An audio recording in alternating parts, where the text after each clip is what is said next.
Bem, uma boa noite a todos vocês. É uma alegria poder voltar aqui. Já fazia algum tempo, bastante tempo, na realidade, que eu não vinha mais aqui. É um prazer poder estar com os irmãos e poder, nesse final de semana, estar compartilhando a palavra de Deus com vocês, especialmente com relação a esses assuntos que são assuntos que nós precisamos estar conversando sobre eles.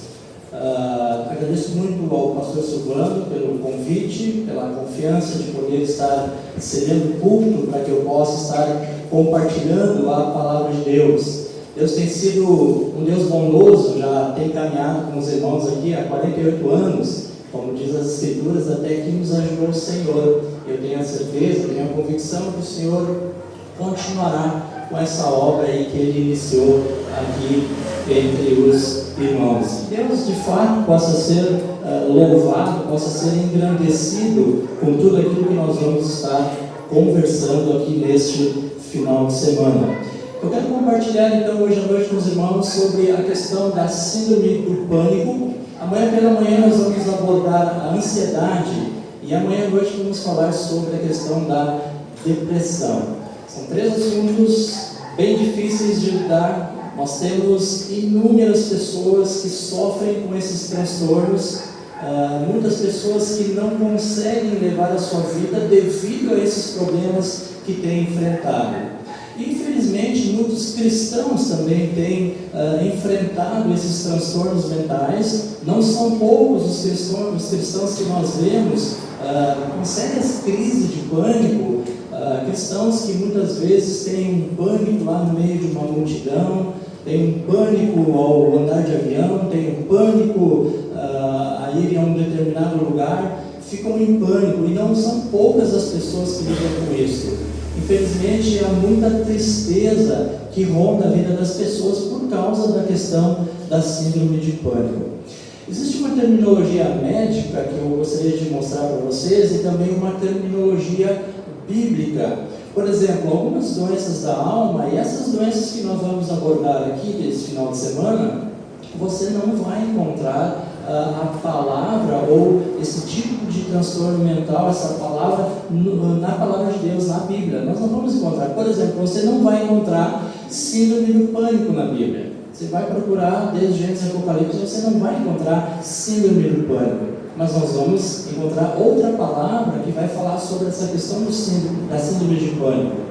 Depressão, você também não vai encontrar na Bíblia a palavra depressão, não encontramos, mas nós vamos encontrar outra palavra que vai falar a respeito do que é a depressão. Ansiedade, sim, ansiedade nós temos na palavra de Deus. Amanhã eu vou abordar esse tema. Nós temos 1 Pedro 5,7, ali o apóstolo vai dizer: lancem sobre o Senhor, lancem sobre Ele toda a vossa ansiedade. Mas nós também encontramos na Bíblia uma outra palavra para a ansiedade. De qualquer forma, são problemas reais que têm atingido muitas pessoas e muitas pessoas têm sofrido por causa desses problemas. Como o pastor Silvano falou, eu tenho trabalhado no aconselhamento bíblico e nesse momento eu já estou praticamente concluindo o meu mestrado nessa área, e todo esse curso, todo esse mestrado, ele foi voltado para as questões das doenças mentais. Todos os meus professores, eles são conselheiros bíblicos e a maioria deles são médicos, alguns que atuam aqui no Brasil mesmo, outros fora do Brasil, e eles têm o conhecimento não apenas da palavra, porque eles são também conselheiros bíblicos, mas eles têm o conhecimento da prática, da medicina, cada vez que eles vão então abordar ou aconselhar alguma pessoa que está passando por algum desses sintomas. Então vamos ver aqui se eu vou me dar bem aqui, acertando. Sim, né? Não, contrário. Contrário? Foi mais que isso, assim. É assim? Lá no fininho para frente. Certo. Ok, qual que é a terminologia médica? A terminologia médica ou a terminologia clínica que você vai encontrar é essa aqui que nós temos do lado esquerdo: síndrome do pânico, ansiedade, depressão. Como eu falei antes, na Bíblia você não vai encontrar síndrome do pânico, mas nós vamos encontrar o medo, né? Aquele medo abrupto, aquele medo que domina, aquele medo que paralisa. Quando nós olhamos para a palavra de Deus e vamos falar sobre a questão do medo, nada mais é do que nos nossos dias a síndrome do pânico. A ansiedade, a palavra de Deus vai trabalhar sobre a questão da ansiedade. Nós vamos ver na Bíblia a questão da preocupação, a preocupação excessiva em relação às coisas que nos acontecem e que muitas vezes nos levam a crises de ansiedade que, olha, aqueles que sofrem com isso, aqueles que sofrem com síndrome do pânico, aqueles que sofrem com ansiedade, ou aqueles que sofrem com depressão, sabem do que eu estou falando. É algo extremamente difícil. E é exatamente isso daqui que nós queremos estar falando. Certa vez uma mulher da igreja, ela me ligou, ela estava em prantos, estava chorando muito, ela não conseguia quase falar. Ao conversar com ela por telefone, a gente começou a conversar e ela só dizia: pastor, eu vou morrer, eu não estou conseguindo ganhar ar, parece que tem uma pessoa me apertando no pescoço, o que eu faço? Por favor, me ajuda. E ela continuou por um tempo chorando, e eu quase não conseguia falar com ela. Quando eu consegui um tempo para falar com ela, eu disse para ela: vamos fazer o seguinte, abre no texto tal da palavra de Deus, eu quero pedir que você leia em voz alta para mim, mesmo por telefone. E ela fez isso, ela leu em voz alta aquele texto bíblico, e aí eu pedi para ela orar em voz alta também, e depois eu iria orar. Isso levou em torno de 5 a 10 minutos. Do primeiro minuto, ou do início, quando ela me liga e ela estava passando por esse momento em pânico, onde parecia que ela ia morrer, e quando você ficava ouvindo ela através do telefone, a sensação era que essa mulher vai dar um treco, daqui a pouco não vai levar muito tempo. De fato, daqui a pouco ela vai vir a óbito, porque está tão atacada, está tão em pânico que ela não consegue controlar. Mas depois de alguns minutos, ali talvez 5 ou 10 minutos, quando nós terminamos de orar, eu perguntei a ela: e como você está se sentindo agora?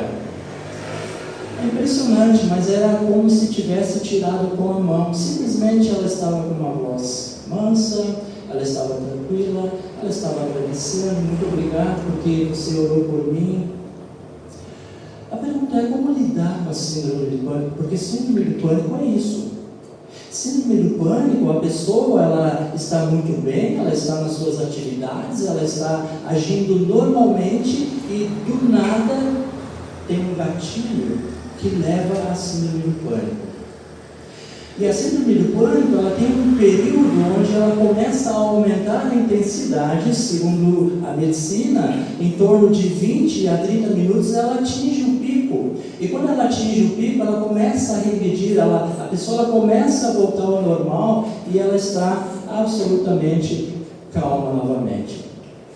Em outro momento, quando eu acompanhei um jovem ao hospital, quando ele também estava passando por uma crise de pânico e parecia que ia ganhar alguma coisa, a pessoa, ao entrar no consultório, foi consultada, foi pedir exames, a pessoa não tinha nada e o médico só disse assim: provavelmente você está com alguma crise de ansiedade. O médico não deu nenhum tipo de remédio, nada para ele se acalmar. Quando voltamos embora: como é que você está? Eu estou bem. É interessante porque não foi medicado, não tomou nada, da crise em que estava para quando saiu do consultório médico já estava normal, não tinha mais nenhum pânico, não tinha mais nenhum medo. Isso acontece muito facilmente, a gente vê acontecer isso com muitas pessoas que passam por a questão da síndrome de pânico. O que a medicina diz sobre a síndrome de pânico? O que os psicólogos, os psiquiatras, o que eles estão falando sobre a questão da síndrome de pânico? Eu quero mostrar para vocês, falando a respeito da síndrome de pânico, quais são os sintomas, ou os principais sintomas de uma pessoa que está em crise de pânico. Eu tenho aqui em minhas mãos o DSM-5, não sei quantos de vocês conhecem o DSM-5. DSM-5 nada mais é do que a Bíblia dos psiquiatras e dos psicólogos. Aqui nesse DSM-5, a última versão dele foi em 2022, de lá para cá ele ainda não foi atualizado, mas aqui você tem todas as doenças ou os transtornos mentais. Então, o que acontece? Você está passando por alguma crise, por algum problema muito sério, você vai consultar um psiquiatra e ele vai te ouvir. E você vai relatar o que está acontecendo. Baseado no seu relato, ele vai te colocar dentro de uma CID. O que é a CID? A CID é a Classificação Internacional de Doenças. E ele vai olhar aquele DSM, de acordo com os sintomas que você está sentindo, e ele vai dizer assim: olha, você está com síndrome de pânico. Nós vamos ter que, então, fazer um tratamento para que você possa superar essa crise de pânico. Então, todo psicólogo, todo o psiquiatra, ele vai usar o DSM, seja o 3, o 4, o 5, normalmente vai ser usado o 5, porque é o último, né, que saiu. Mas se você quiser dar uma olhada aqui, pode ficar à vontade, pode olhar. Mas de acordo com o DSM-5, quais são os sintomas da síndrome de pânico? Vamos dar uma olhada aqui.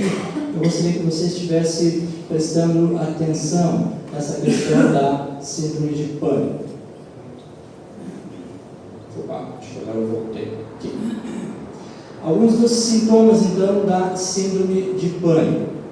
Vamos lá, o que é, segundo o DSM-5, o que é a síndrome de pânico? Síndrome de pânico é um surto abrupto de medo, um medo intenso, um desconforto intenso que alcança um pico em minutos, podendo durar até 30 minutos, e se durante esse tempo, se durante esse período em que você está tendo esta crise, ocorrerem 4 ou mais dos seguintes sintomas. Então, esses sintomas que eu vou projetar aqui, se você tiver 4 ou mais desses sintomas, você será diagnosticado como sendo uma pessoa que sofre de síndrome de pânico. Então, a pessoa que está com síndrome de pânico, ela vai ter palpitações, coração acelerado, taquicardia. Isso muitas vezes acontece na pessoa de forma muito intensa. Sudorese, ou seja, a pessoa começa a suar muito por causa daquele momento, daquela situação. Tremores, abalos, sensação de falta de ar ou sufocamento, eu não consigo respirar, e a pessoa parece que começa a puxar o ar e não consegue encontrar o ar, e por causa disso ela começa a entrar em mais pânico ainda, porque a sensação é de que ela vai vir a óbito ali naquele momento. Dor ou desconforto torácico, náuseas ou desconforto abdominal, sensação de tontura, instabilidade, vertigem. Algumas pessoas chegam até mesmo ao desmaio, chegam a desmaiar por causa do ataque de pânico. Calafrios ou ondas de calor, parestesias, ou seja, a pessoa se sente anestesiada, né? Aquela sensação de formigamento, os pés estão formigando, as mãos estão formigando. Medo de perder o controle ou enlouquecer. Não é raro você ver pessoas que estão em crise de pânico dizer que vão ficar loucas, dizer que vão morrer. Aliás, o medo de morrer é algo muito recorrente nessas pessoas que estão lidando com a crise de pânico. Todos esses sintomas, irmãos, que eu mostrei aqui, eles são sintomas reais que acontecem na pessoa. Normalmente, esse é um cuidado que nós devemos ter, é achar que a pessoa está fazendo aquilo e que na realidade é coisa da cabeça dela. Deixa de lado, tu é crente, confia em Deus, isso vai passar. Mas os sintomas que nós vimos ali, como eu falei antes, se você tem 4 ou mais daqueles sintomas, você vai ser diagnosticado como sendo uma pessoa com síndrome de pânico. E aí, normalmente, o psiquiatra, o psicólogo não pode receitar medicamentos, mas o psiquiatra sim, ele vai receitar alguns medicamentos para tratar os sintomas da síndrome de pânico. Gente, deixa eu dizer uma coisa aqui que é muito importante.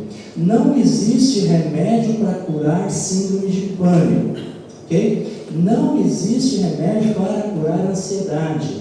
E não existe remédio para curar depressão, ok? Se algum psiquiatra, se alguém falou que você tomando algum remédio você vai curar isso, não é uma verdade. Porque toda medicação, eu vou projetar aqui, toda medicação, ela é dada para o controle, para atacar o sintoma. daquela doença que você está enfrentando, seja ela depressão, ansiedade ou até mesmo síndrome de pânico. Alguma medicação, alguns remédios que são dados para pessoas que estão com síndrome de pânico, talvez alguns deles você já conhece ou conhece alguém que toma esse tipo de medicação. Você tem a clomipramina, você tem a imipramina, fluoxetina. Fluoxetina é uma medicação bem mais conhecida, pelo menos eu conheço muita gente que toma fluoxetina. Aliás, muitos psiquiatras, e eu não sei a razão por quê, qualquer coisinha eles tocam fluoxetina.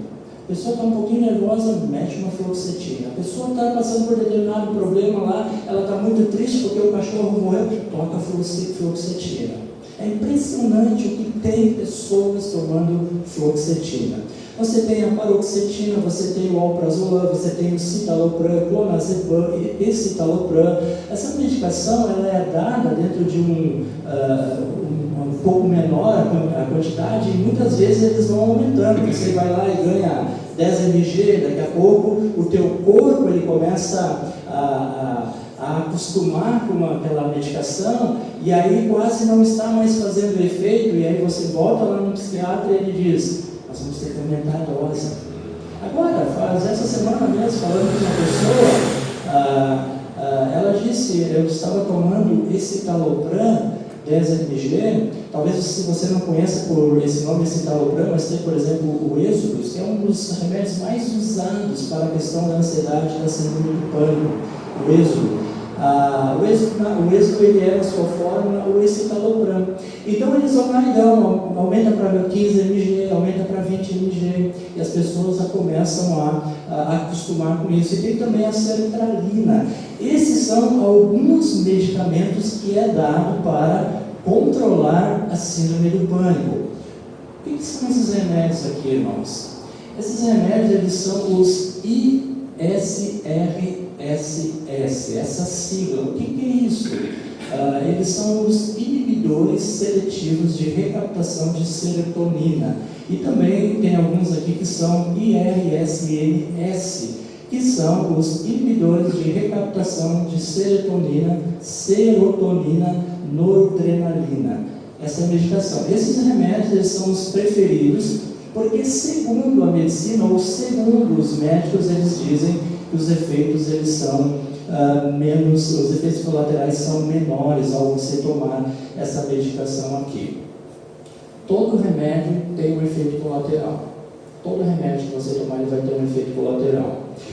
Um dos remédios eu até não coloquei aqui, mas que é muito usado e é muito conhecido, e esse remédio ele acabou saindo na mídia e começou a dar aí um problema bastante sério, é o tal do Zolpidem. Não sei quantos de vocês conhecem o Zolpidem ou quantos de vocês fazem o uso do Zolpidem. O que é o Zolpidem? O Zolpidem é uma medicação para que você possa dormir. É um remédio dado para a pessoa conseguir dormir. Só que o que acontece? O Zolpidem ele vinha na tarja vermelha. E aí era dito para as pessoas: não, você pode tomar, é tranquilo, esse remédio, ele, além de te acalmar um pouquinho, ele vai fazer com que você durma bem tranquilo à noite, e é muito importante o sono, e no outro dia você está bem. Só que esse remédio agora, ele passa da tarja vermelha para a tarja preta, e agora você não compra mais esse remédio como a receita simples, agora é a receita azul, é um outro tipo de receita para você conseguir comprar os Zolpidem. Por que isso? Porque agora os médicos estão descobrindo que esse remédio ele causa problemas sérios na saúde da pessoa, além de deixar ela dependente dessa medicação. Ora, quantos anos pessoas tomam Zolpidem e agora eles vêm falar isso? É triste, né?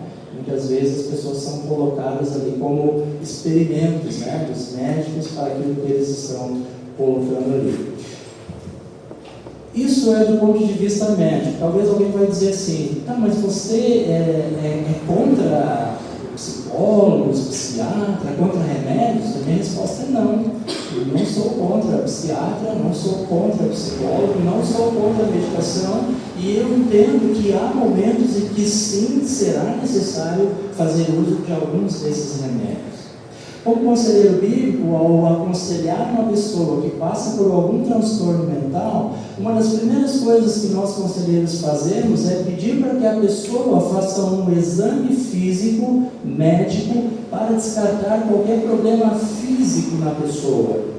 Uma vez que não há nenhum problema físico, aí nós vamos trabalhar a questão espiritual da pessoa, trazendo as verdades da palavra de Deus para que aquela pessoa possa ser ajudada no seu problema ou na sua síndrome, no seu problema que ele está enfrentando. Então, não, meus irmãos, não sou contra psicólogo, não sou contra psiquiatra, mas sim como conselheiro, eu sempre tenho um pé atrás, especialmente naqueles médicos que para qualquer coisinha eles empurram o remédio. Você está lá com uma dorzinha de cabeça, tem que tomar um remédio contínuo.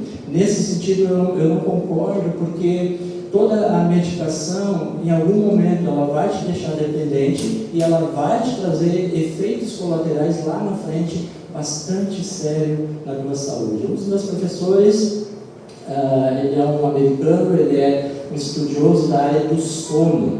E lá nos Estados Unidos tem tido um debate muito grande sobre essa questão do sono, porque as pessoas estão cada vez mais tomando remédios cada vez mais fortes para elas poderem conseguir dormir à noite. E ele, num certo sentido, tem sido perseguido pela indústria farmacêutica pelo fato de ele, nos estudos dele, ele se formou em medicina, mas ele não exerce a medicina, ele é um conselheiro bíblico, e ele comprovou através dos seus estudos que muitas das medicações que estão sendo dadas para as pessoas estão trazendo sérios problemas de saúde para as pessoas.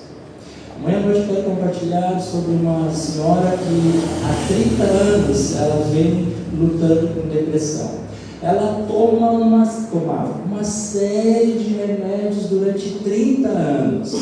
Agora faz um ano e pouco, os psiquiatras chegaram para ela e disseram: nós vamos tirar a metade dos remédios dela. Qual foi a conclusão do psiquiatra? Ele disse assim: durante esses 30 anos a senhora não precisava ter tomado a metade dos remédios que lhe deram. Isso trouxe problemas para ela seríssimos de saúde. Então a gente tem que cuidar com a questão da medicação. Isso é o que a medicina diz, é dessa forma que eles vão tratar, porque eles vão tratar o sintoma. Só que a palavra de Deus, ela vai tratar a raiz do problema. A palavra de Deus, quando fala na questão do medo, que nos nossos dias é falado como síndrome do pânico, a palavra de Deus, ela vai tratar a raiz do problema, não o sintoma. Porque o que acontece? Se você não trata a raiz do problema, o sintoma ele sempre vai voltar. E aí você sempre tem que tomar remédio para tratar o sintoma. No momento que você trata a raiz do problema, o problema ele termina. Correto? Ele não vai mais te dar sintomas, porque você resolveu aquele problema. Mas enquanto nós ficarmos tratando só os sintomas, nós vamos passar anos e anos tratando os sintomas. E não vamos conseguir parar, porque no momento que você para, os sintomas voltam. Para o sintoma não voltar, você tem que tratar a raiz do problema. E nós entendemos que pela palavra de Deus, pela suficiência das Escrituras, sim, nós conseguimos lidar com essa questão da síndrome do pânico. Como o pastor falou aqui no início, o medo é algo que nós vamos lidar constantemente. Todos nós temos medo de alguma coisa, e o medo, meus queridos, o medo às vezes, ele é bom. O medo é um sentimento que nós vemos aparecer nas Escrituras muito cedo. Por exemplo, lá em Gênesis capítulo 13, versículo 10, é mencionado que logo após Adão e Eva terem desobedecido a ordem de Deus de não comer o fruto da árvore da vida, que estava no meio do jardim, Adão ele teve medo da presença de Deus. Olha aqui, aparece o medo. Adão ele teve medo. Então o medo é algo que já aconteceu durante muito tempo, não é algo novo. A paz e o descanso que dominavam ali o coração de Adão e Eva, eles desapareceram naquele momento, eles foram substituídos pelo medo.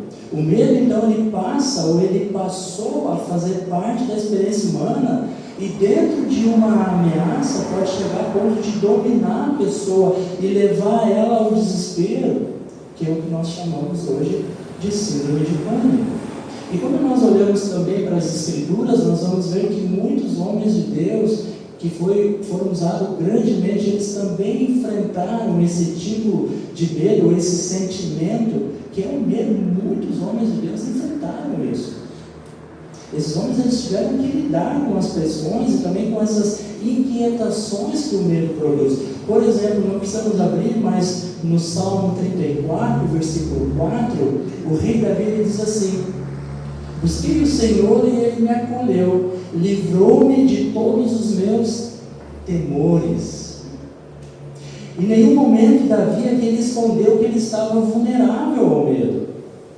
Em outro salmo, Davi diz o seguinte: olha o que ele diz: estremece-me no peito o coração, terrores de morte me salteiam, temor e tremor me sobrevêm, e o horror se apodera de mim. O homem está em pânico, o homem está com crise de pânico. Se nesse momento que ele escreve esse salmo, que é o Salmo 55, verso 4 e 5, se ele consulta um psiquiatra naquela época, o psiquiatra diagnosticaria: Davi, você está com síndrome de pânico, Davi, porque você está com o horror está se apoderando de você, você está com temor, com tremor, você tem terrores de morte, Davi, você está com síndrome de pânico, Davi. Eu vou te receitar aqui um escitalopram, 20 mg, porque tem que ser uma dose mais forte, porque está passando uma crise muito forte. Será que Davi resolveu o pânico dele com o médico? Será que Davi foi em alguma farmácia comprar alguma medicação? Sabe qual que é a resposta de Davi? Salmo 56, verso 3, Davi diz assim: e me vindo o temor hei de confiar? Mentira.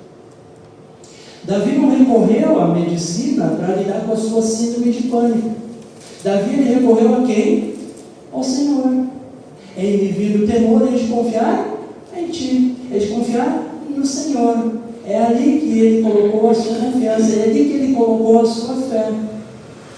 Muitas vezes nós temos um medo que nos domina e isso acaba paralisando a nossa vida. Agora, como eu falei antes, é importante dizer que o medo ele tem o seu lado positivo, ele tem o seu lado onde nós podemos sim ter medo, especialmente ao prevenir uma pessoa de sofrer danos ou até mesmo de correr riscos desnecessários. Por exemplo, se você está diante de um pitbull, okay? Você está caminhando ali na rua, tem um pitbull que ele está solto ali. O medo faz o quê? O medo faz a gente se afastar daquele animal, sair de perto daquele animal, porque você sabe que se ele te atacar pode ser fatal. Então o medo nessas horas ele é bom, ele é prudente, ele é sábio até eu diria, porque o medo faz você sair fora daquele risco real. Muitas vezes a pessoa que passa pela síndrome do pânico, ela tem medo de coisas que talvez nunca vão acontecer. Voltando de São Paulo agora no mês de outubro, uma pessoa que estava comigo no avião, ela tinha medo de voar. Por que ela tinha medo de voar? Ela tinha medo de voar porque ela tinha a impressão de que o avião ia cair. E infelizmente num pedaço do trecho ali deu uma turbulência. E deu uma turbulência que não foi muito fraquinha não, foi uma turbulência um pouco mais forte. A pessoa quase entrou em pânico. O avião ia cair? Não sei. Pode ser que até caia, né? Vai pouco tempo aí caiu um avião. Mas se a gente for viver a nossa vida olhando para as coisas que vão acontecer e a gente ficar com medo, gente, nós não vamos viver. O mundo aí fora ele é perigoso, o mundo aí fora ele nos traz muitos medos, como o pastor falou no início. Então o medo, num certo sentido, ele pode ser algo bom. Nesse sentido, em seu aspecto positivo, o medo e a prudência, eles caminham lado a lado, e Salomão vai dizer isso lá em Provérbios 22, versículo 13, porque Salomão vai dizer: o prudente vê o mal e se esconde. Nas palavras, Salomão está dizendo: o prudente ele vê o mal, ele vai ter o medo, ele vai se esconder, ele vai sair fora. Mas daí Salomão diz assim: mas os ingênuos seguem em frente. Eu não tenho medo, eu enfrento mesmo. E aí Salomão diz: esses sofrem as consequências. Então o medo às vezes ele é bom. Sabe qual que é o medo ruim? É aquele que te domina, é aquele que te paralisa, é aquele que não deixa você fazer nada. Outro dia, conversando com uma pessoa lá da igreja, a pessoa veio falar comigo dizendo que a esposa, ela não queria mais vir no culto à noite. E eu perguntei para ele: mas por que ela não quer vir no culto à noite? Não, ela tem medo de ser assaltada. Eu disse para o irmão: olha, fala para ela que os ladrões hoje já estão agindo de dia também, então ela não vai poder sair de dia, porque o assalto, você corre o risco durante o dia, você corre o risco durante a noite. Se o medo nos paralisa, que nós não vamos fazer ou exercer as nossas atividades, esse medo é pecaminoso. E é exatamente esse medo que muitas pessoas estão vivendo e não estão conseguindo lidar na sua vida. Ou seja, as pessoas de forma geral, elas estão com medo, estão apavoradas. Tivemos aqui no nosso estado, na nossa própria cidade, agora há pouco tempo, a questão das enchentes. Muitas pessoas estão com medo. Muitas pessoas ainda hoje, quando o céu escurece, quando começa a chover, já ficam apavoradas porque lembram do que passou. Então o medo é algo que está muito presente. Como a gente pode ajudar essas pessoas, irmãos? Como a gente pode ajudar quem está passando por crise de pânico? Sabe que a gente vai olhar para essas pessoas e dizer assim, tem que te compreender, confia na Bíblia, confia em Deus, confia nele, faz isso. Nós podemos ajudar essas pessoas e nós vamos ajudar sim com a palavra de Deus, nós vamos ajudar sim mostrando Deus para essas pessoas, mas nós precisamos nos compadecer delas. Nós precisamos estar junto a elas, nós precisamos orar com elas, nós precisamos ajudá-las nesse processo onde elas enfrentam a questão da síndrome de pânico. Nós conhecemos a verdade, nós conhecemos o Deus a quem nós servimos e nós sabemos que Deus ele é suficiente, sim, Ele pode mudar a história da nossa vida. Então eu quero olhar para um texto específico agora que vai falar sobre a questão do medo, e nós vamos então olhar para esse texto de Deuteronômio. Te convido a abrir aqui nesse texto, nós vamos olhar no capítulo 20 e vamos ver dos versos 1 até o verso 8. Rapidamente, o contexto desses versículos aqui é guerra em Canaã, onde os israelitas eles estavam entrando ali naquele local. Eles não estavam entrando naquele local como turistas para simplesmente olhar ali como estavam indo as coisas, mas eles eram soldados que eles estavam preparados para a batalha. E é importante observar que Deus deu para a nação de Israel duas abordagens militares diferentes, uma para dentro das cidades de Canaã, que justamente está nesse texto de Deuteronômio 20, de 1 a 8, mas também Deus deu uma abordagem militar para as cidades fora de Canaã. E aí você vai olhar do versículo 10 até o 15, você vai ver isso.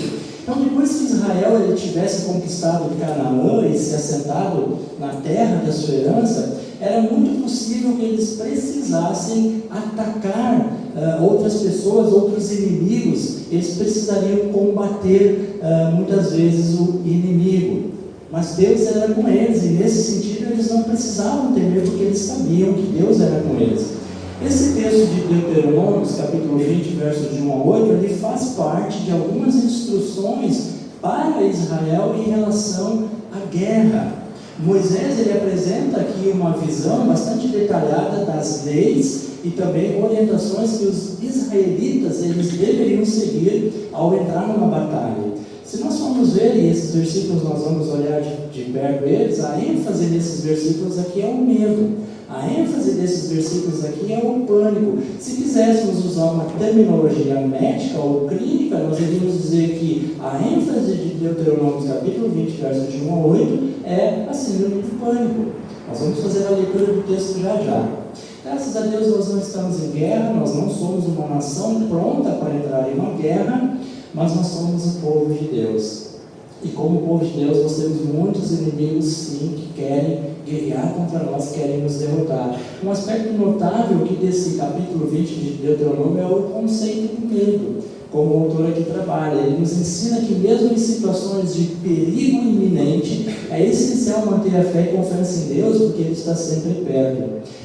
Em resumo, então, Deuteronômio capítulo 20, ele vai nos oferecer uma visão fascinante da ética e da moral em tempos de guerra e calamidades, destacando a importância da confiança em Deus e também do tratamento humano, independente das circunstâncias adversas. Ao olhar para esse texto, eu quero destacar então algumas lições importantes para que nós possamos agir com sabedoria, com compaixão e fé em todas as situações que Deus permite nós passar. Não deixando com que então a síndrome do pânico, deixando com que o medo, como dizem aí os especialistas, que isso possa acabar dominando e paralisando a nossa vida. E a primeira lição que eu quero destacar aqui do texto, que nós vamos olhar, a primeira lição está no versículo 1. O medo ele demonstra uma fé fraca. E eu quero explicar que quando eu me referir à questão do medo, eu estou me referindo àquele medo que paralisa, aquele medo que trava você, aquele medo que domina a sua vida. Não estou falando daquele medo prudente que eu e você devemos ter, mas justamente aquele medo que paralisa, que na medicina é chamada de síndrome de pânico. Toda pessoa que sofre com a síndrome de pânico, ela está presa aqui, ela está paralisada, ela não consegue ir adiante, ela simplesmente trava. É muito interessante, certa vez nós fomos olhar uma partida de futebol num estádio, e a princípio era um jogo assim muito tranquilo, que não teria muitas pessoas naquele jogo. E eu não sei porquê, acabou vindo muita gente para o estádio naquele jogo. E começou a encher de gente. E a pessoa que estava junto, ao ver aquela multidão, começou a entrar em pânico. Porque tem pessoas que têm crises de pânico, ou têm síndrome de pânico, por causa de multidão. Você conhece pessoas assim? Sabe como é que é, né? Infelizmente tem pessoas que sofrem por causa disso. Mas vamos fazer a leitura do versículo 1 e você vai ver, eu quero trazer para nós aqui nessa noite, dizendo que esse medo que paralisa, ele é, na realidade, uma demonstração que a nossa fé ela está fraca. Olha o verso 1.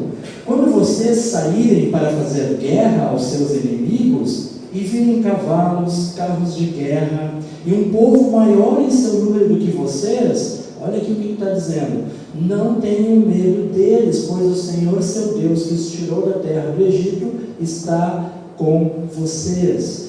O que está escrito aqui? Quando vocês saírem para fazer a guerra, quando vocês olharem o inimigo, os cavalos fortes, o exército bem preparado, quando aquele inimigo ele é muito maior do que vocês, Deus está dizendo assim: não entrem em pânico, não fiquem aterrorizados. E aí Deus diz: creem em mim, confiem em mim. Moisés aqui, irmãos, ele não subestimou nem o tamanho e nem a força do inimigo. Ele sabia que as nações que viviam em Canaã tinham cavalos, carros, grandes exércitos, cidades fortificadas. O exército inimigo era muito bem preparado para a batalha. Lembra dos espias que investigaram a terra 38 anos antes? Eles haviam visto que todos esses obstáculos e todos esses perigos lá em Números capítulo 13. Só que naquela oportunidade eles não viram como essas questões elas eram pequenas comparadas à grandeza do Deus de Israel. Os espias ficaram com medo, eles entraram em pânico, eles não foram adiante. E Moisés lembra o povo aqui de que o Senhor os havia tirado da terra do Egito, levado até as campinas de Moabe e derrotado todos os inimigos que o haviam atacado. O que Moisés está dizendo aqui? Moisés está dizendo: olha, lembra de quando Deus tirou vocês lá do Egito, lembra de todas as coisas que Deus fez quando tirou vocês de lá. Não precisam temer. Eu pergunto aqui para você, se você conhece, ou se até mesmo você passa por crises de pânico. Lembra e pensa quantas vezes Deus já agiu na tua vida. Pensa quantas vezes Deus já te livrou talvez de problemas muito sérios. Moisés está fazendo isso. Moisés está dizendo para o povo: vocês vão lá batalhar, vocês vão entrar na batalha, vocês vão guerrear contra o inimigo. Eu sei, lá tem cavalos, tem um exército bem preparado, é um grande número, mas não olha para a circunstância, olha para mim.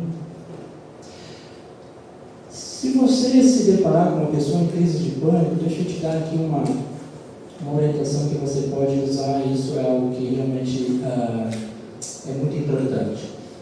A pessoa que está numa crise de pânico, ela tem um pensamento fixo em algo que está trazendo medo para ela naquele instante.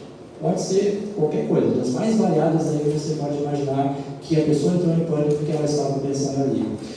Toda pessoa que está em crise de pânico, seus pensamentos eles estão voltados para aquela situação ali. Se você ou se deparar com uma pessoa que está em crise de pânico, qual que é o objetivo, o que você deve fazer? Você tem que tirar o foco que está trazendo medo para aquela pessoa. Por que no telefone eu falei com aquela mulher dizendo, leia em voz alta o texto tal? Sabe por quê? Porque quando a pessoa ela vai ler algo em voz alta, ela vai ter que concentrar a sua mente naquilo que ela está lendo. E ela começa a deixar de lado o que está causando medo a ela. Ora em voz alta, lê a palavra em voz alta, conversa com ela, tenta descobrir o que é que está causando medo naquela pessoa e tira o foco dela daquilo que causa o medo. Porque no momento que você faz isso e a pessoa ela consegue tirar o foco do que está acontecendo, do que está dando medo nela, a crise ela vai passar. E por isso que a gente se surpreende, a pessoa há 5 minutos atrás disse que ia morrer, 5 minutos depois a pessoa está rindo contigo, alegre, contente. E é assim mesmo que acontece. É assim mesmo que acontece. As pessoas elas vão entrar em crise de pânico porque algo que elas estão na sua mente está trazendo a elas aquele terror, aquele pânico. Mas essa aqui está dizendo, não entre em pânico, não tenha medo. Não fica olhando para o exército inimigo, não fica olhando para o poderio militar do exército. O que Moisés diz? Olha para mim. Ele diz assim, não tenho medo deles, pois o Senhor seu Deus que os tirou da terra do Egito está com vocês. Sabe que Deus está conosco hoje também? Claro que sim. Deus também está conosco hoje. Então nós podemos dizer sim para uma pessoa que está enfrentando a síndrome de pânico e dizer, olha para Deus, qual que é o problema, o que está te trazendo esse pânico? Olha para Deus, confia em Deus, isso é importante. E era o que Moisés estava fazendo aqui com aqueles soldados ali. Com todos esses problemas, como eu falei antes, a gente viveu e tem vivido aqui, não só no nosso estado, mas também no nosso país, até mesmo problemas mundo afora, tudo isso sim tem trazido muito pânico de forma geral para as pessoas. Certa vez, um presidente americano, Franklin Roosevelt, ele declarou o seguinte no seu discurso de posse. Ele disse assim, a única coisa que nós devemos temer é o próprio medo. A única coisa que devemos temer é o próprio medo. Sabe, o medo que imobiliza e paralisa a pessoa é um medo que vai trazer muitos problemas e vai acabar escravizando aquela pessoa. Quando nós temos temor do Senhor, quando nós confiamos nele, nós não precisamos temer o inimigo ou as calamidades que nos afetam. Israel não tinha nada a temer, porque o Deus que havia afogado os exércitos do Egito, também ele iria derrotar os exércitos inimigos. Quando eu falo que o medo ele demonstra uma fé fraca, eu estou me referindo a não confiar totalmente em Deus. Nós devemos lançar fora sim o medo que nos domina, porque isso demonstra que a nossa fé está fraca. Quando o medo ele é maior que a nossa fé, nós estamos demonstrando que nós não confiamos suficientemente em Deus. O contrário de medo, meus irmãos, não é coragem. O contrário de medo não é coragem, o contrário de medo é fé. E nós precisamos sim fé para enfrentar os obstáculos do dia a dia. Quando eu tenho esse medo que me paralisa, que me domina, isto é um indicativo que a minha fé ela está fraca. Por que os soldados de Israel não precisavam temer os inimigos? Porque Deus já havia agido em favor deles antes. Temer agora era duvidar que Deus houvesse agido no passado, e dessa forma então o povo estaria demonstrando uma fé fraca no Deus de Israel, que tanto já havia cuidado e livrado aquele povo. Então, meus queridos, olhar para os inimigos poderosos, ter medo, ou ficar em pânico, é o mesmo que nós dizer para Deus, Deus, o Senhor não consegue resolver o meu problema.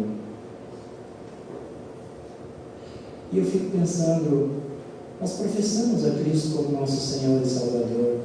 Nós dizemos e nós cantamos que o Senhor é quem cuida de nós. Nós declaramos e falamos que nós confiamos em Deus. Mas muitas vezes a nossa fé ela está fraca e quando vem as situações difíceis, nós acabamos submergindo. É impressionante que muitas vezes alguns cristãos eles dão mais voz àquilo que incrédulos falam do que propriamente aquilo que a palavra de Deus fala. Isso atrai problemas, isso acaba trazendo problemas. Um dos medos que eu tenho é de ir ao dentista. Não sei quantos aqui têm medo de dentista. Eu tenho medo de dentista. E aí eu tive que ir ao dentista, e quando eu chego lá no dentista, ele, depois de olhar, ele diz: você vai ter que fazer 3 extrações, 2 sisos e mais um dente. Eu disse: meu Deus, e agora? Vamos lá, você sabe, né, que extrair siso pode ser muito tranquilo, como pode te dar uma dor de cabeça tremenda, né? E eu fui para o dentista extrair aqueles 3 dentes, ele iria fazer na mesma hora, né? Ia fazer as 3 extrações na mesma consulta. E eu fui com medo, mas eu fui, sentei naquela cadeira, tive alguns daqueles sintomas, comecei a suar, comecei a tremer. Talvez tivesse um psiquiatra em vez de um dentista, ia dizer que está com síndrome do pânico.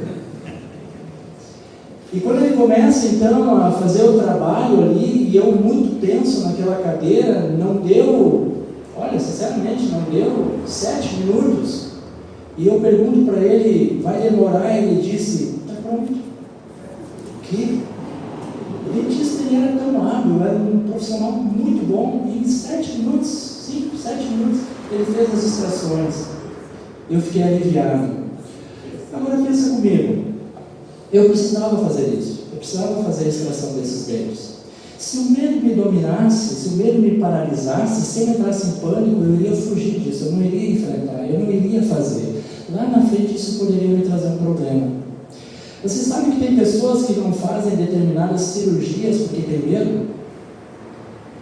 Fulano, você tem que fazer um check-up. Alguém já disse para mim assim: eu não. Vai que eu faço um check-up e apareça uma doença. Mas é melhor fazer, né? É melhor fazer o check-up. E muitas vezes, então, você não vai ao médico, você não faz determinada cirurgia porque tem medo. Agora, isso pode trazer consequências sérias para nós lá na frente. Talvez quando você for obrigado a ir no médico fazer alguma coisa, talvez seja tarde demais. Você deveria ter feito antes. Por que não fez? Porque o medo paralisou.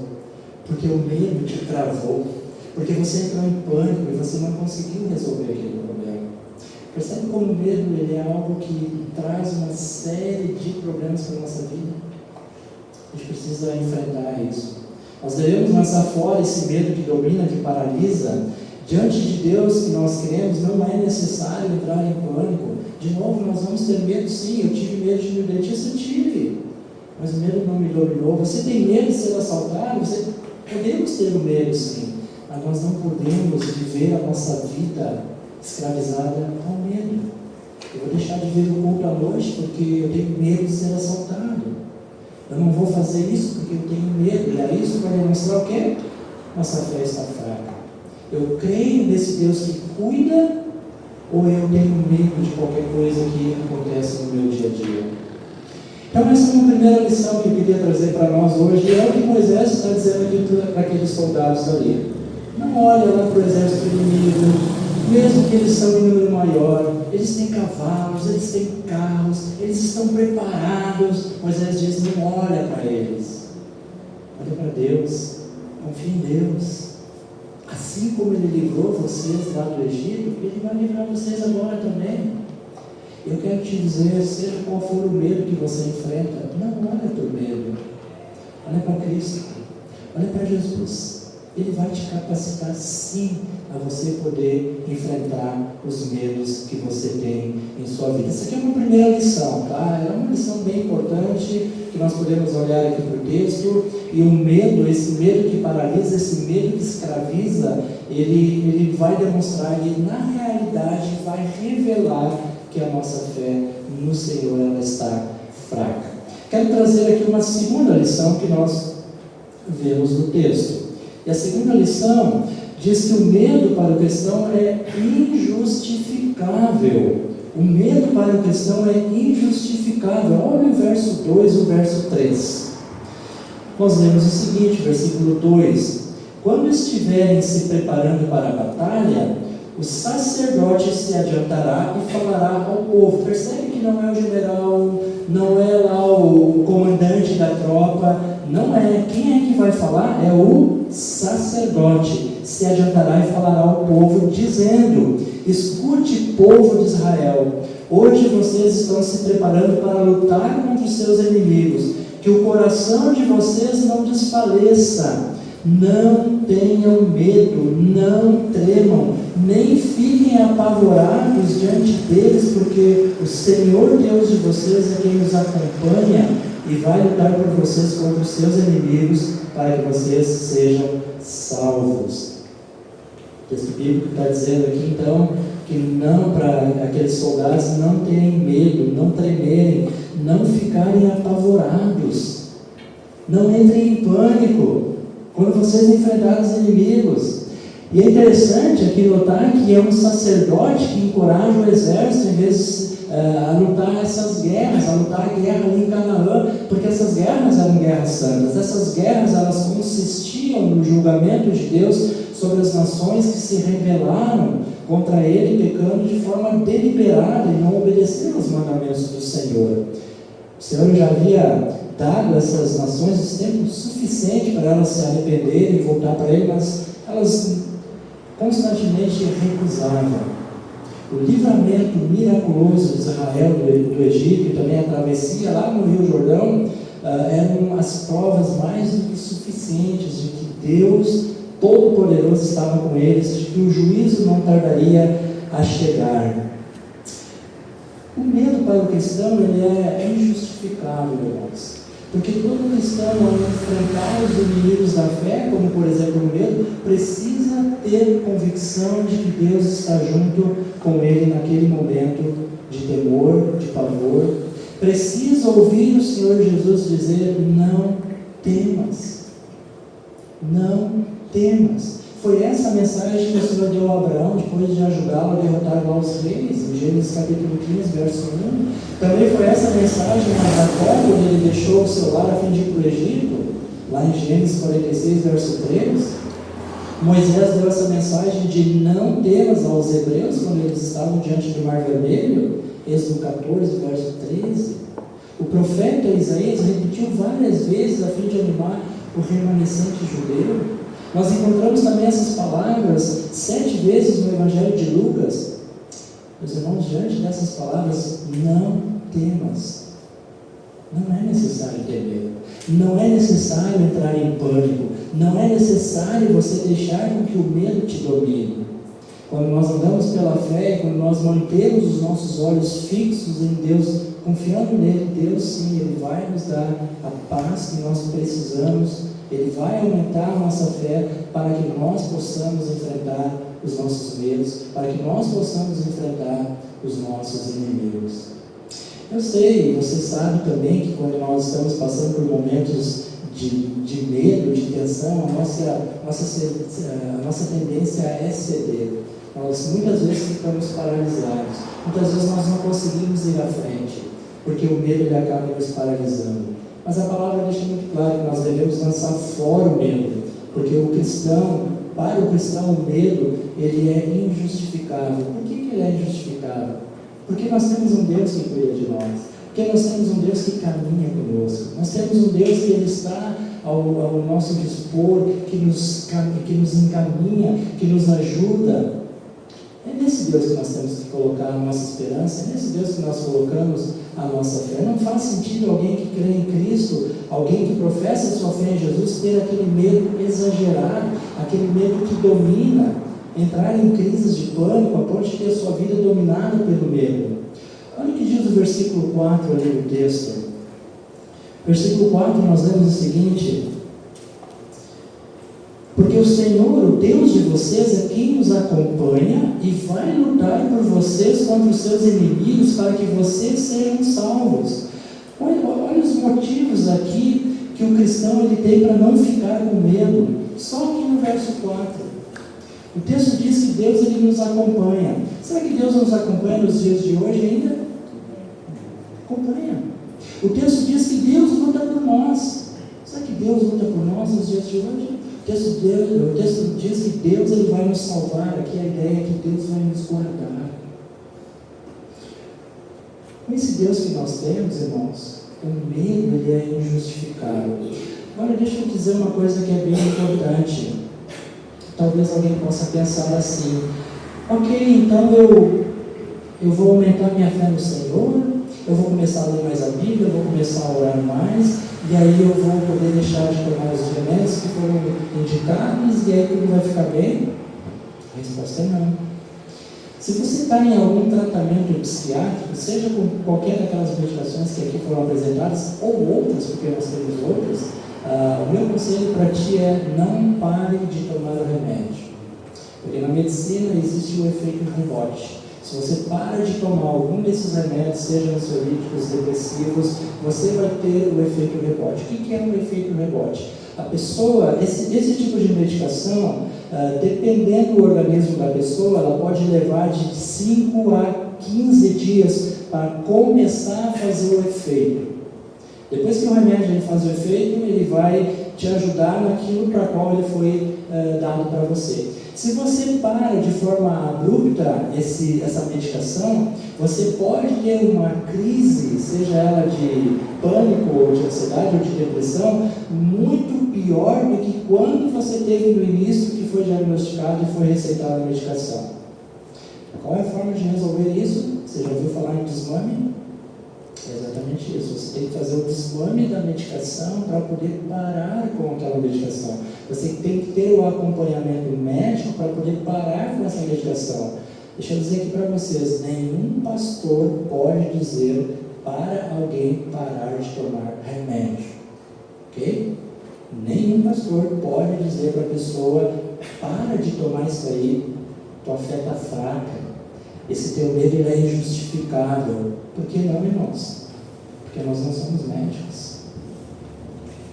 Nós lidamos com as questões da alma, não com as questões físicas do corpo. Quem lida com a questão física do corpo é o médico. E se o médico está receitando para a pessoa que ela tem que tomar determinado remédio, não é eu como pastor que vou dizer: não, você não deve tomar isso aí. Qual que é a minha orientação quando eu vou aconselhar alguém que vem conversar comigo sobre determinada doença mental ou transtorno mental? A primeira coisa que eu pergunto é: você está tomando alguma medicação? A pessoa vai dizer: não, eu não estou tomando nenhuma medicação. O meu conselho para ti é: não comece a tomar. Não comece a tomar. Vamos primeiro averiguar o que está te causando essa síndrome do pânico. Se necessário for, você faz o uso de alguma medicação. Se a pessoa chegar para mim e diz assim: não, eu já tomo remédios, eu já tomo medicações, o meu conselho é: não para, continua. Vamos fazer aí um tratamento espiritual, um acompanhamento espiritual, e você continua com um acompanhamento médico. Certa vez não era bem pastor, mas era um líder, ele foi orar com uma pessoa, e essa pessoa ela tinha um câncer. E ele foi orar com a pessoa e disse para a pessoa assim: minha irmã, você tem que ter fé, você tem que confiar em Deus, e Deus ele é poderoso para curar. Minha pergunta para vocês é: Deus pode curar? Pode. Se é a vontade dele, Deus pode curar. E aí esse suposto líder, pastor, sei o que ele era, ele disse assim: minha irmã, você está curada em nome de Jesus. Eu estou curada, sim. Para com esse tratamento, para com a quimioterapia, você não precisa, você está curado em nome de Jesus. Uma semana, 10 dias depois, a mulher faleceu. O marido saiu com um facão atrás dele, queria matar ele, porque a mulher parou com o tratamento e veio a falecer. Muito cuidado quando a gente vai lidar com pessoas que estão passando com essas doenças, com esses transtornos mentais. Eu sei que, por um lado, tem muito modismo, né? Tem muito modismo com a questão dos transtornos mentais. Na realidade, se você pensar bem, lá nos anos 60, nos anos 70, todo mundo era diagnosticado com depressão, né? Só que não era nome depressão. Lembra os nossos avós, quando eles diziam assim que tem que tomar um remédio para os nervos? É mesmo? Tem que tomar remédio para estar doente dos nervos. Depressão. E aí todo mundo tinha doença dos nervos. Todo mundo tinha depressão. Aí passou a onda de depressão. Né? Temos depressão, hoje tem, mas passou a onda da depressão. Aí começou o quê? Aí começou a onda da ansiedade. Aí todo mundo era diagnosticado com ansiedade. Você está com crise de ansiedade. Toma aqui um escitalopram, vai te ajudar na ansiedade. Aí todo mundo era diagnosticado com ansiedade. Passou. Tem pessoas com ansiedade? Tem, mas passou. Aí depois começou a vir o quê? A síndrome do pânico. Ninguém ouvia falar síndrome do pânico há 30 anos atrás, 40 anos atrás. Que síndrome do pânico? Agora chegou uma época que todo mundo era diagnosticado com síndrome do pânico. Passou a moda da síndrome do pânico. Agora começou a entrar algumas mais novas, né? TDAH, transtorno de déficit de hiperatividade e atenção. Todo mundo é diagnosticado com TDAH. Crianças, irmãos, olha que absurdo, crianças com 6 anos de idade tomando Ritalina para controlar o TDAH.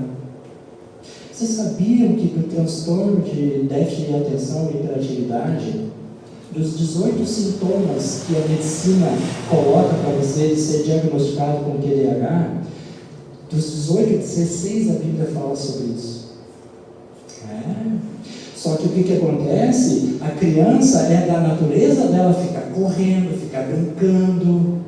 E aí vai lá no psiquiatra, o psiquiatra olha para a criança e diz: você está com TDAH, tem que dar uma Ritalina para ele. Não é bem assim. Aí a gente começou a ter a questão do transtorno do espectro autista. Tinha o autista antes, né? Que é realmente uma doença séria, tem que ser tratada, tem que ter todo o cuidado. Só que agora o espectro aumentou. Agora é o transtorno do espectro autista. Todo mundo é diagnosticado com transtorno do espectro autista. Aí tem o pessoal que tem o TOC, né? O transtorno obsessivo compulsivo. E aí vai, assim, vocês sabiam, irmãos, que o DSM, quando ele foi lançado, ele tinha em torno aí, eu não vou me lembrar exatamente, mas tinha menos de 50 transtornos mentais. Sabe quantos tem aqui agora na quinta versão apenas? Tem quase 500 transtornos. Tu não imagina o que tem de doença aqui dentro desse DSM aqui. Se você é alguém que está no culto e começa a pescar, sabe aquela pescaria? Cuidado, você pode ser diagnosticado com algum transtorno mental. Vai explicar. Meus queridos, Deus é quem está ao nosso lado. Nós não precisamos deixar o medo nos dominar. Eles não tinham motivo para temer. Deus estava com eles. Nós não temos motivos para entrar em pânico. Deus está conosco. Sim, os desafios são grandes, sim, perigos nós vamos enfrentar também, mas aquele que está conosco, ele é maior. Portanto, não deixe com que essas crises intermináveis de pânico dominem a tua vida. Enfrentar os nossos medos, confiar em Deus, vai fortalecer a nossa fé. Confiar em Deus, confie em Deus, creia que Ele é suficiente para cuidar de você. É injustificável para aquele que crê no Senhor o medo que domina, o medo que escraviza. Nós não precisamos deixar que o medo domine a nossa vida. A última lição que eu quero ver com os irmãos aqui, no nosso texto, ela é bem interessante, porque está no dos versos 5 a 8, e o medo ele é contagioso. Não é só a Covid, não, que é contagiosa. O medo também ele é contagioso. Olha o versículo 5, 6 e 7. Versículo 5 diz assim: os oficiais falarão ao povo dizendo: existe aqui entre nós alguém que construiu uma casa nova e ainda não a consagrou? Vá, volte para casa para que não morra na batalha e outro tenha de consagrar a casa. Verso 6. Existe aqui alguém entre nós que plantou uma vinha e ainda não colheu uvas? Vá, volte para casa para que não morra na batalha e outro venha a desfrutar da vinha. Existe aqui entre nós homem que contratou casamento com uma mulher e ainda não a recebeu como esposa? Vá, volte para casa para que não morra na batalha e outro homem a receba como esposa. Vamos ler aí no 8. E os oficiais continuarão a falar com o povo, dizendo: existe aqui entre nós algum homem medroso e de coração tímido? A expressão coração tímido é: existe aqui entre nós algum homem medroso ou algum homem que está apavorado porque tem que ir para a guerra? Essa é a ideia do texto aqui. O que diz aqui? Diz assim: vá, volte para casa. Por que o conselho é para que ele volte para casa, aquele medroso, aquele homem que está em pânico por causa da guerra? Sabe por quê? O texto responde. O texto diz assim: vai e volte para casa para que não morra na batalha. Vá, volte para casa para que os seus irmãos não acabem ficando com medo também. O medo é corajoso. Está com medo? Vai embora, não fica aqui, porque tu vai contagiar outros. Os sacerdotes, eles encorajariam os soldados a encarar o inimigo sem medo. Mas os oficiais, eles iam dizer para voltar para casa aqueles que tivessem negócios pendentes. Nenhum oficial, irmãos, quer comandar um soldado distraído, cuja mente e o coração se acham em outra parte, preocupado com seus afazeres. Talvez Paulo tivesse essa cena em mente quando ele escreve lá em 2 Timóteo, capítulo 2, versículo 4, quando ele diz assim: nenhum soldado em serviço se envolve com negócios desta vida, porque o seu objetivo é satisfazer aquele que o arregimentou. Então, os oficiais, conforme nós lemos no texto bíblico, eles anunciariam 3 casos em que se consideraria a dispensa temporária para os soldados, sendo que o primeiro deles era para permitir que o soldado consagrasse uma casa nova ao Senhor, o versículo 5 que nós lemos aí de Deuteronômio 20. A palavra ali, consagrou, ela também significa iniciou, ou seja, começou a viver na casa com a sua família. A família precisava do homem muito mais do que o campo de batalha, de modo que ele era dispensado por 1 ano para que ele pudesse dedicar à família. Tem alguém com negócios dependentes, construiu uma casa, coisa e tal, eu tenho aqui, volta para casa, vai lá cuidar da tua família lá. O segundo caso era a colheita em um novo vinhedo, cujo fruto o soldado ele ainda não havia provado. Interessante porque Levíticos 19, versos 23 e 25, o dono de um pomar ele deveria esperar 5 anos até poder comer do fruto das árvores. Mas é provável que essa lei não se aplicasse aos vinhedos, porque 5 anos seria uma dispensa muito longa para um soldado. E o terceiro caso é o mais interessante, é mais importante, porque permitia que um soldado que estava noivo, ele voltasse para a sua tribo a fim de se casar. E de acordo ali com Deuteronômio capítulo 24, verso 5, esse homem ele era dispensado por 1 ano. Sabe o que eu vejo, irmãos, quando eu olho essa descrição que nós vemos aqui nesses versículos? Eu vejo o cuidado de Deus. Eu vejo a mão de Deus cuidando nos mínimos detalhes. Às vezes nós nos preocupamos com tantas coisas e nós não percebemos que Deus está cuidando da nossa vida nos mínimos detalhes. Às vezes nós se apavoramos com tantas coisas, mas você está lá no centro e você é liberto muitas vezes de um assalto, de um acidente, e você nem percebeu. Deus está cuidando. Eu vejo então o cuidado de Deus aqui com esses soldados, aqui Deus cuidando da vida desses homens. Esse mesmo Deus, irmãos, que cuida de nós, que cuida das nossas vidas. Deus ele está constantemente nos protegendo, nos abençoando nos mínimos detalhes. Essas 3 exceções aqui que a gente viu indicam que Deus ele está interessado em que nós nos alegramos, até mesmo as coisas comuns da vida, como por exemplo o lar, as colheitas, a família, o casamento. Deus ele não queria que nenhum homem israelita usasse as responsabilidades militares como desculpa para negligenciar a família, ou negligenciar o seu vinhedo, ou até mesmo negligenciar a sua noiva. Deus se importa com a nossa vida. Sem dúvida, o serviço militar era importante, mas o Senhor estava mais preocupado que os homens tivessem prioridades corretas. De que adiantaria o exército israelita derrotar o inimigo no campo de batalha, enquanto que em casa as coisas iam de mal a pior? De que adiantaria isso? Os sacerdotes então pediram aos soldados que eles olhassem para o alto e confiassem no Senhor. O verso 8 que nós vemos então os oficiais pedirem ali para aqueles soldados que eles olhassem para dentro de si e avaliassem se eles estavam com medo de lutar.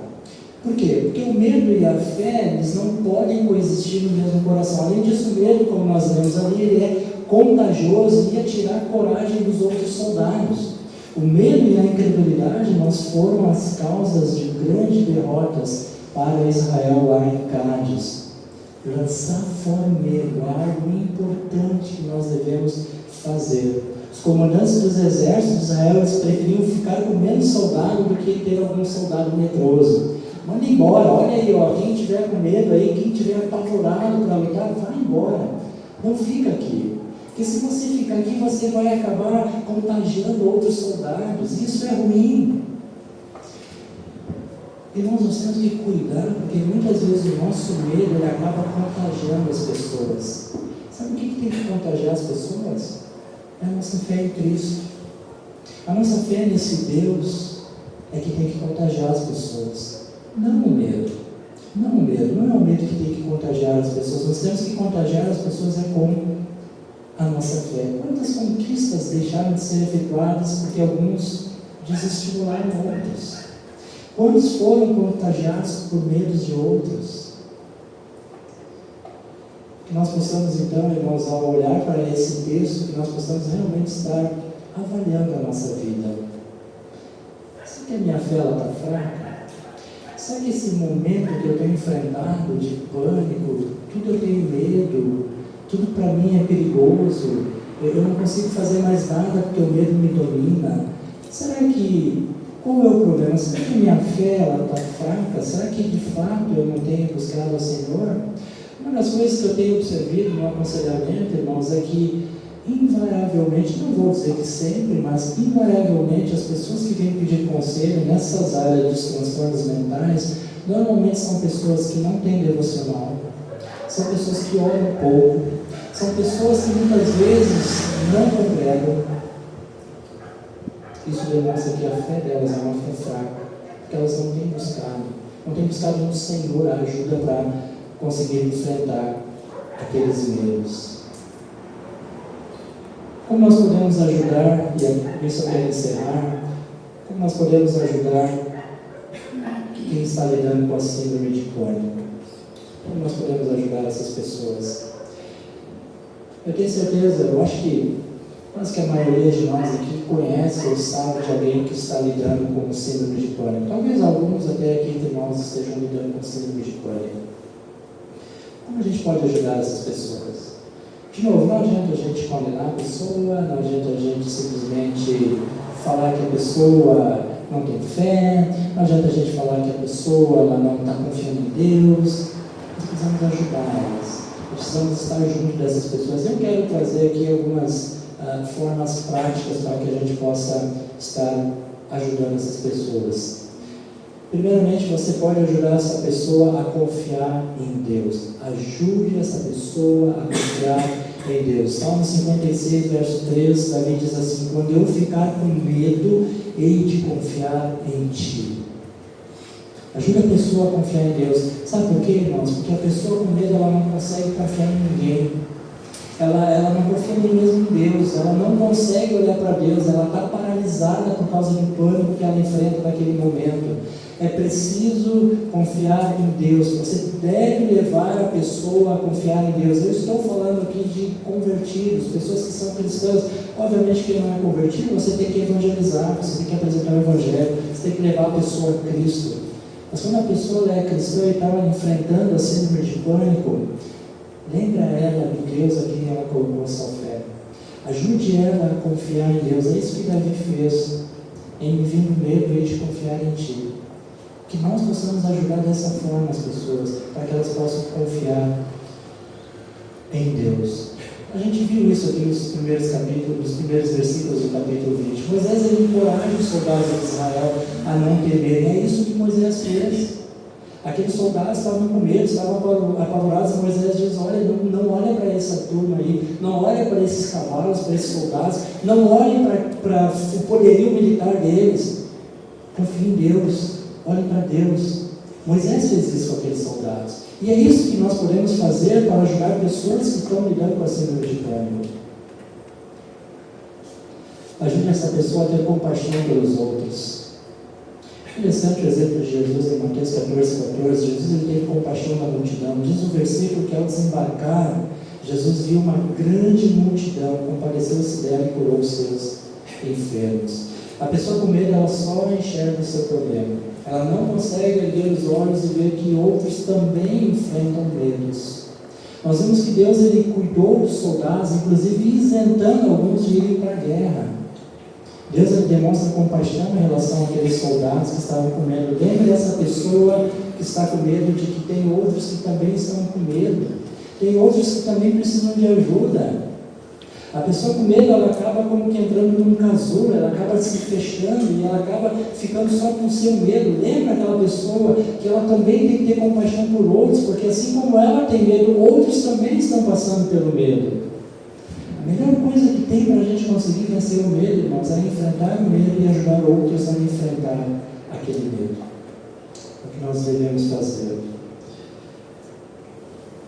Ajude essa pessoa a pensar nas coisas lá do alto. João 14:2, Jesus diz aos discípulos: na casa de meu pai há muitas moradas. Se não fosse assim, eu já lhes teria dito, pois vou preparar lugar. Voltarei e os receberei para mim mesmo, porque onde eu estou vocês, para que onde eu estou estejam vocês também. Ajudar a pessoa a pensar nas coisas lá do alto. Por quê, irmãos? Porque quando a pessoa está na crise de pânico, ela fica com o seu pensamento fixo naquilo que está causando medo. Ajude a tirar o foco da pessoa naquilo que está causando medo para as coisas lá do alto, para as coisas de Deus. Amanhã eu vou falar sobre isso, o que deve ocupar o nosso pensamento são as coisas lá do alto. E dessa forma nós vamos conseguir sim vencer os medos que nós enfrentamos. Então eu gostaria de deixar essas lições práticas aqui para que a gente possa estar ajudando as pessoas com síndrome de pânico, pessoas que têm lidado com isso. Eu fico bastante triste cada vez que eu vejo alguém que lida com isso, cada vez que eu vejo pessoas que têm lidado com esse problema. Essa mulher que me ligou, que eu compartilhei no início da mensagem, ela tem sido acompanhada, tá? Ela, graças a Deus, tem conseguido se livrar dessas questões do pânico. Ela ainda continua tomando alguma medicação, ela já diminuiu bastante, mas ela tem conseguido vencer. E sabe que depois de um certo tempo, quando a pessoa ela tem recorrentes crises de pânico, ela mesma começa a aprender em como lidar com a questão da síndrome de pânico. Então eu achei muito interessante, porque essa mesma pessoa disse assim: eu vou parar de tomar os remédios, vou pedir para o psiquiatra diminuir a medicação para mim e fazer o desmame para que eu pare de tomar a medicação. Essa pessoa parou de tomar, ela não toma mais. Agora, cada vez que ela tem uma crise de pânico, ela consegue por ela mesma vencer essa crise e não mais precisa ficar tomando medicações. Sabe por quê? Porque nós confiamos em Deus, porque Deus ele é suficiente, porque Deus ele está no controle da nossa vida, porque nós confiamos em Deus. Deus pode usar a medicação, Deus pode usar médicos, sim, mas Deus ele é suficiente para as nossas vidas. E esse exemplo que eu trouxe hoje à noite aqui de Deuteronômio 20, de 1 a 8, é um exemplo que nós podemos ver como Deus age, como Deus agiu lá e como Deus continua agindo em nossas vidas. Amém, irmãos?